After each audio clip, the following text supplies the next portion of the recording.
नमस्कार मित्रों, मैं एस्ट्रो वास्तु रिसर्चर हस्तरेखा एडर्सी संजीव। आज की हमारी चर्चा का विषय रोग ज्योतिष में हम गुरु ग्रह के ऐसे होने वाले रोगों के कारण उपाय जानेंगे और जिसकी हम ज्योतिषीय ग्रह रोग योगों की हम हस्तरेखा शास्त्र और वास्तु शास्त्र से पुष्टि करेंगे।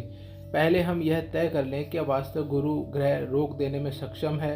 तो हाँ, यह बात आप मान के चलिए और आप इसमें स्पष्ट होइए कि गुरु ग्रह पीड़ित होने पर छठे और आठवें भाव से जुड़ने पर यह रोग देने में पूर्णतः सक्षम होता है। यह रोग की वृद्धि करने में भी सक्षम होता है, जिससे कि रोग बहुत तेज़ी से बढ़ता है अगर गुरु ग्रह पीड़ित स्थिति में होता है।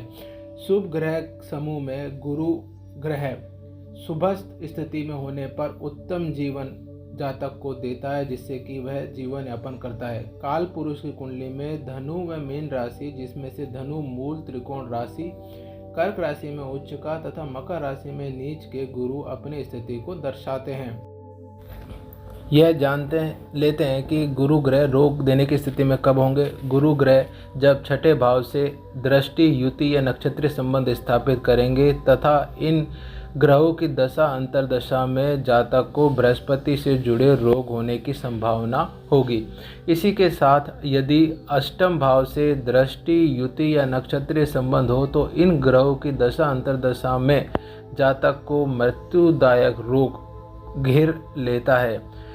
तीसरा, बृहस्पति यदि पंचम, एकादश और लग्न भाव से जुड़ा हो या उनसे नक्षत्रीय या संबंध, दृष्टि युति संबंध स्थापित कर रहा हो, तब आप यह मान के चलें कि जातक को जो भी रोग होंगे वो उसे प्रभावित नहीं करेंगे या पीड़ित नहीं कर पाएंगे। अब हमें होने वाले रोगों में से जो हमें रोग होते हैं, उसके जो लक्षण होते हैं, जो हमें रोग प्रदर्शित होते हैं, उनके जरिए हम यह कैसे जान सकते हैं कि यह रोग बृहस्पति प्रदत्त है या किसी और ग्रह प्रदत्त है।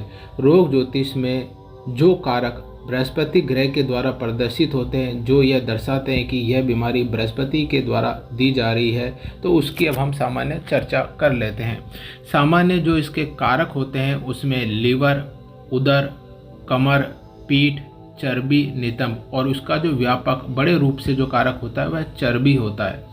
यह वृद्धि और चर्बी कारक होता है। बृहस्पति पीड़ित होने पर जिस भाव में जातक के यह संबंधित अंग, जिस भाव में बृहस्पति होता है उससे जो संबंधित अंग में चर्बी जम जाती है। उदाहरण के लिए, अगर बृहस्पति आपकी कुंडली में पीड़ित है और बृहस्पति पंचम भाव से जुड़ रहा है, तो आप यह मान के चलें कि आपके पेट और उसके चारों तरफ चर्बी या चर्बी की गांठें आपको दे देता है पीड़ित होने की स्थिति पे।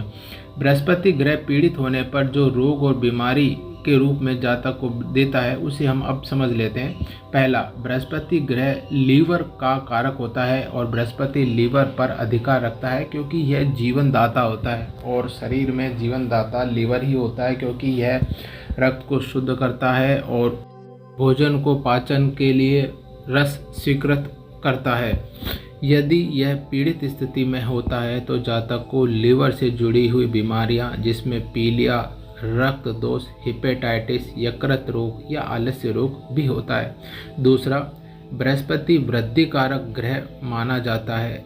जिस अंग पर बृहस्पति होता है या दृष्टि होती है, बृहस्पति पीड़ित होने पर उस अंग या हिस्से को बढ़ाना या अधिक बनाना प्रदर्शित करता है। उस अंग में भाव से संबंधित जो बनता है उसमें मोटापा, मेद, जिसे चर्बी बोलते हैं, वो बढ़ा देता है।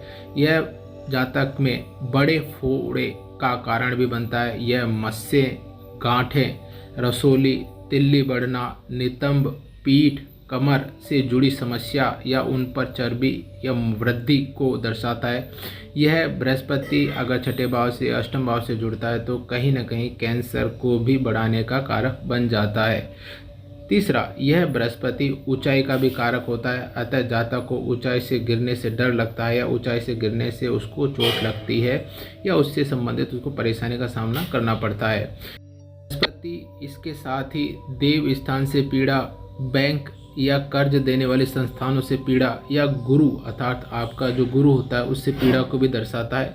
बृहस्पति अत्यधिक निंद्रा, विवेक क्षमता में हास्य, निर्णय लेने की शक्ति में हास्य, सुन नहीं पाना अर्थात बहरापन यह रोग देता है। संबंधित रोग भी जातक को देता है।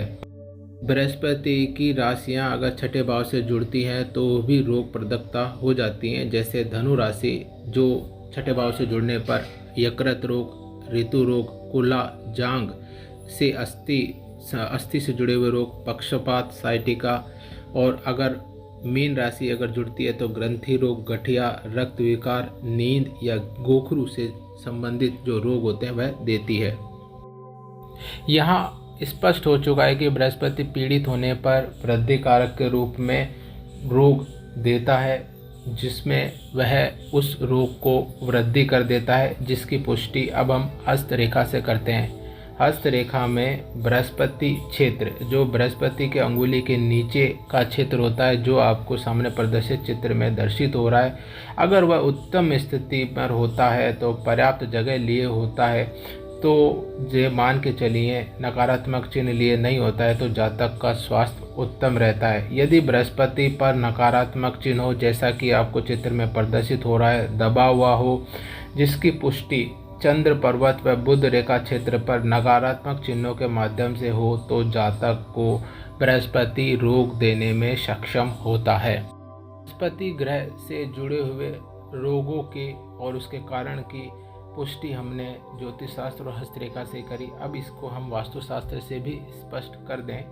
वास्तुशास्त्र में बृहस्पति ग्रह के हिस्से में जो कोण आता है या दिशा आती है वह उत्तर पूर्व की दिशा मानी जाती है, जिसे ईशान कोण कहते हैं। यदि यह दिशा उत्तम स्थिति में है तो जातक को रोग से बचाती है और उसको ठीक करती है। जातक शीघ्र रोग से ठीक हो जाता है पीड़ित होने के बाद भी। उत्तम स्थिति से मेरा तात्पर्य है उत्तर पश्चिम, उत्तर पूरब का जो कोण है वह हल्का हो, खुला हो, ढलान युक्त हो या निर्माण विहीन होना चाहिए। इसके विपरीत बृहस्पति का क्षेत्र उत्तर पूर्व ईशान नकारात्मक वास्तु संरचना है, विपरीत पद वास्तु संरचनाओं से युक्त हो। किसी भी दिशा में बृहस्पति पद हो और उस पद पर नकारात्मक चिन्ह, विपरीत पद वास्तु संरचना या वास्तु के सामान्य जो नियम है वह उस पर नहीं लागू हो रहे हैं, तब आप ये मान के चले कि जातक बृहस्पति ग्रह से पीड़ित या बृहस्पति ग्रह से देने वाले रोगों से जातक पीड़ित होता है। दूसरा, एक बात और मैं आपको स्पष्ट कर देना चाहता हूँ कि बृहस्पति से संबंधित जुड़ी हुई संरचनाएं, मंदिर, खुला स्थान, बगीचा, यदि ये अपने विपरीत पद पर हों, किसी भी दिशा में या गलत स्थान पर हों, तो भी जातक को बृहस्पति ग्रह से जुड़े हुए रोगों से ग्रसित होना पड़ता है। इसका उपाय के बारे में अब मैं आपको स्पष्ट बता देता हूँ कि बृहस्पति ग्रह के उपाय जब वह पीड़ित स्थिति में होता है तब आप एक अच्छे ज्योतिषाचार्य, वास्तु शास्त्री या फिर हस्तरेखा शास्त्री से उसे दिखाकर फिर ही उसके उपाय करें, क्योंकि ग्रह के उपाय कुंडली पर ही निर्भर करते हैं, या फिर ऐसा नहीं होता है कि वो एक सामान्य उपाय हर ग्रह या हर कुंडली पे लागू होता है। अतः उपाय करने में सावधानी बरतें। धन्यवाद।